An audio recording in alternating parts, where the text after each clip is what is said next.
Okay, we're going to do a sort of two-pronged attack on this. What we're talking about is a project called On the Move, Evacuation in Staffordshire, which has taken place over the last 3 or 4 years. What we're presenting it as is a sort of case study which explores the cooperation that can take place between Record Office and, in this case, Museum Service, but also universities, initially of Staffordshire, and then in what's becoming a theme today, University of Worcestershire, when I moved halfway through. And it was done around a Heritage Lottery funded project, which was sort of an important element of it, I suppose. What I want to suggest is that it's a case study for multiple interweaving layers through which archives and universities can work together. And what has happened over the time is that there have been different ways in which it's used both within the archives but particularly within the universities. For the universities, there was a lot of student work experience, both Keele and Staffordshire. It's enhanced student research, it's enhanced staff research, it's provided a model of public engagement and an impact for the future. For the Archive Service, it expanded the resources for the study of sort of World War II, and it's enabled it to undertake, I would argue, genuine outreach work. And part of this is about the topic, if that makes sense, that wartime evacuation genuinely touched the lives of ordinary people. And it did enable a sort of engagement beyond the Archive Service with all sorts of people who I think otherwise would not have been, and Matthew will speak much better on this, actually within the doors of the archives and would not have engaged with them. So it's shifting with the sort of people you're using. I would also argue that it got students, some of whom find archives quite scary, within the sort of doors of archives and working on much more primary source material. I would also want to suggest, as we work through, is that in recent years there's been a bit of a division between what I would call community reminiscence work and oral history as used by academics who've got more and more theoretical with it, and the two have diverged. And what we would want to argue is that we actually managed to bring them back together again in various ways in this and get a sort of both reminiscence and reflection, and a project which had a very positive effect for the researchers. Okay, so I'm going to hand over.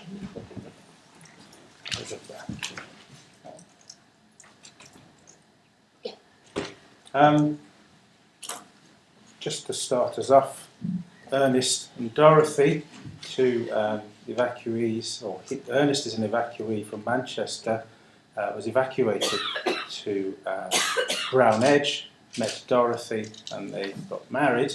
The reason I point that out is I don't just want to talk about the project as it being about a partnership between the university and the Archive Service, but it's important, and we try to keep this in mind all the way through, that we were dealing with the memories of people, usually very elderly, often a little bit vulnerable, and I've got Ernest up there because Dorothy said participating in the project gave him the will to live and to carry on, and that's quite a significant outcome in itself, I think. She felt that it gave him a spark, remembering about his past. So the spur for doing this project was threefold. Firstly, the Record Office itself, a range of inquiries over a long period from family historians who wanted to know about their fathers or their mothers' evacuation to Staffordshire. And as far as we were concerned as a Record Office, we had nothing to tell them. There might be something somewhere, but you probably wouldn't find it anyway. Secondly, we wanted to build on the work, and this was something that Sean talked about this morning, the work on two smaller oral history projects that we'd done. And building on work that we'd done before gave us a template that we could scale up, and it also, I think, meant that the funding bodies trusted what we would do. And the two projects that we had done before were also about 20th century history, and they were also about things that we didn't think we had very much about. Firstly, the shoe industry in Stafford, which was vanishing and has now gone, and also the changing nature of larger villages that are sort of morphing into sort of dormitory towns. So we used that as a template to scale up to run this project. And thirdly, the evacuation, which was covered on the university curriculum, so this is sort of Maggie's expertise, She was teaching it in her third year to undergraduate students, and had written many years earlier on it as part of research on Women's Institute. And she was quite interested at that time in townyism, I think, and the sort of prejudices that townsfolk transplanted into rural situations may find. They often don't know what a carrot is, they don't know where milk comes from, things like that, which of course we'd never hear today. So funding was sought from the HLF, and we appointed a project officer. We based our methodology on our targets, on the work that we did before, scaling it up, so we scaled it up times 10. Basically because Staffordshire and Stoke-on-Trent have 10 districts, we scaled it up. And we used, we did an event in each of the districts. These were preceded by poster campaigns, good links with the local press where we had them, and local libraries and local museums were integral in us being able to promote the project. And this image was one that I took at the start of the project before we had a project officer, when I went down to Westgate in Kent. I was invited to go down, and I thought I'd put up a stand in a little room, stand in a corner. When I got there was over 100 people in a queue wanting to speak to me. The local press and the local MP were all there. So I was a little taken aback. And we certainly didn't get that response in Staffordshire. One or two was a good event usually. But what this did do was highlight the need, certainly say in Kent, where there's a strong sense of Second World War history and of evacuation. And these people came together because they all lived in the same village, Westgate. And they've done this on several occasions. But me coming in, I was like the expert. One man burst into tears because I knew the village he'd been evacuated to.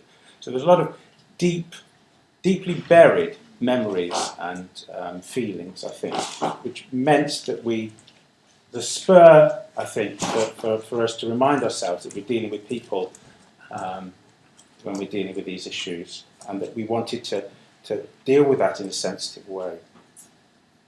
Another part of what we wanted to do was to get younger people engaged in the project. So students from Keele University and Staffordshire and local schools were used to do some research for us. Ploughing through things that we had no hope of finding anything. School logbooks, newspapers, and they found lots and lots of things that we didn't think we'd found. And that helped inform the project as it went forward, but it also helped inform how we would carry out the interviews, where we might expect people to have come from, and some of the issues. There were quite a lot of religious tensions about Catholics being put in areas where there was no Catholic church, for example, that we hadn't, or I certainly hadn't thought of prior to that. So the project fed into wider academic research as well as the work of the students. Fairly basic things. We held regular 3-monthly meetings between the university, the archives, museums and the project officer. It helped us share ideas and discuss emerging themes, provided time to reflect, appraise and prioritise. Themes came out, for example, familiar themes about food, sweets, jealousy of sweets, chocolate bars, lots of stories about, which Maggie can perhaps tell us more about sweets being thrown to them by soldiers whilst they're on the move, and lots of them witnessing the bombing of Coventry, which we don't think most of them could have done, where they were geographically. And there were other themes about adoption and about the fragmentation of family life. A website was developed and the publication, both with input from the archive service, the museum service, and the university, and the publication had a mixture of analytical and contextualising text and extracts from oral histories and archive sources. So another thing that did come to the fore, we learned more about our archive sources, but we also got more in.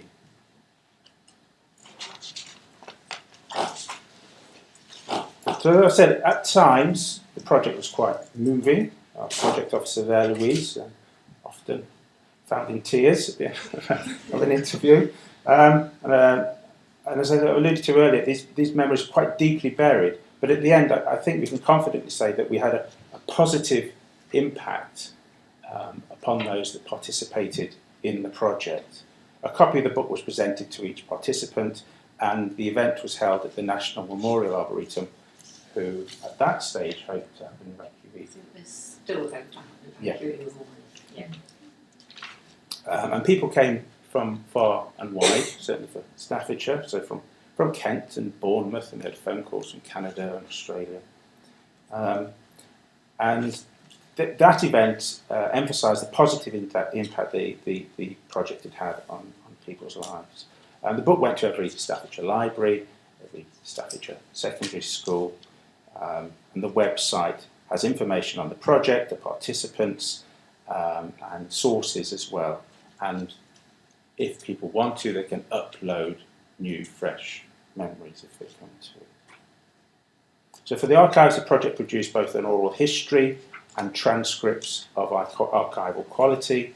We got in new collections, and significantly they provided more modern historical records than we had. And they tell a different, more everyday story about people and evacuation. And they also tell a story about evacuation in a reception area rather than from the areas that they were sent. So Maggie for some more.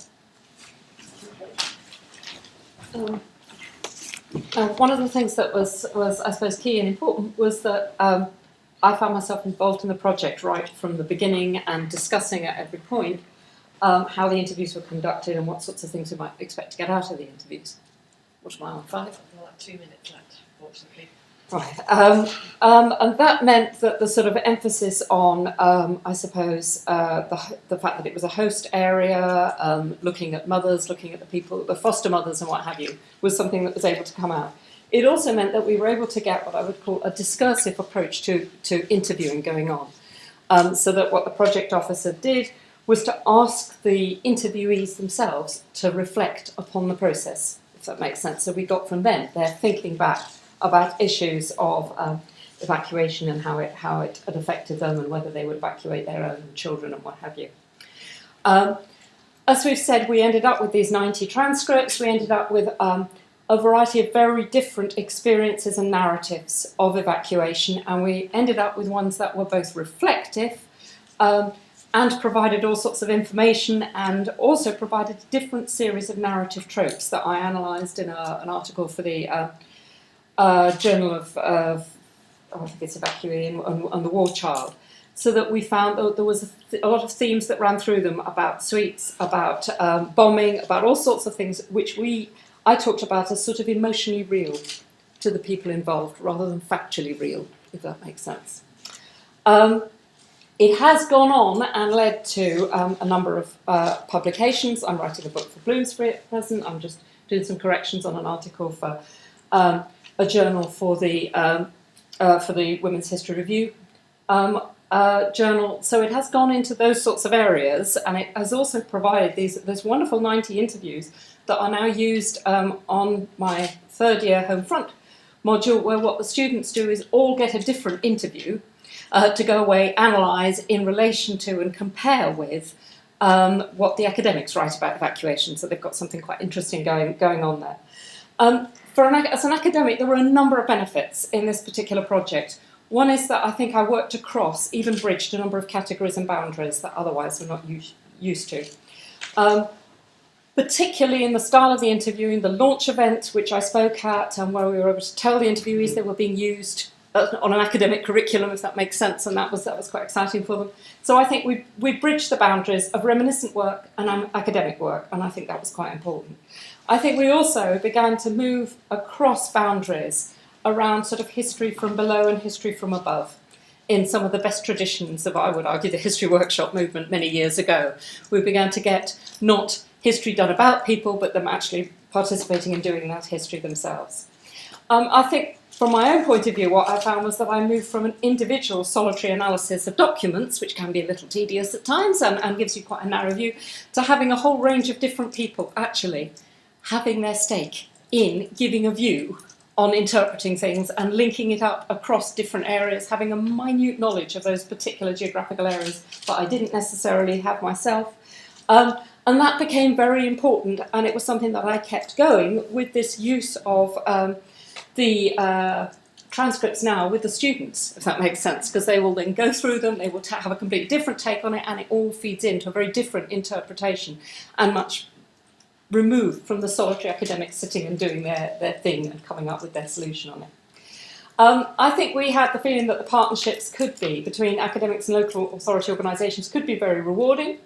It has had an enormous effect on the undergraduates who worked on it for work placement but now work on it. They do this as their first part of their assessment. The second part, they go off into archives themselves. And they feel, I would argue, more empowered to do so, more excited by that process of working between archival material and academic material as a result of doing this work. I think it developed the use of the findings and collections by universities, and it developed a very different sort of informal and community engagement. So, what we learned is not particularly academic sounding, but I think it is important. One is that what was necessary was informal and frequent dialogue, both in the planning and in the running. That you can craft a research project which serves a number of different constituencies, sort of both academic, oral history, reminiscent work, what have you. You can actually get all sorts of different, and student work placements and so forth. And that actually the time invested in impact work with local archives can really turn out to be incredibly time efficient. I mean, to be honest, I ended up with what would have been done by 2 years of a research officer, done for me for free, and without having to write an extensive funding grant application. So, from my point of view, it's given me an enormous amount of work done. I mean, it is true, and people don't often think of it that way. So I think it is an interesting example of how academic and public sector targets can be met through good project working.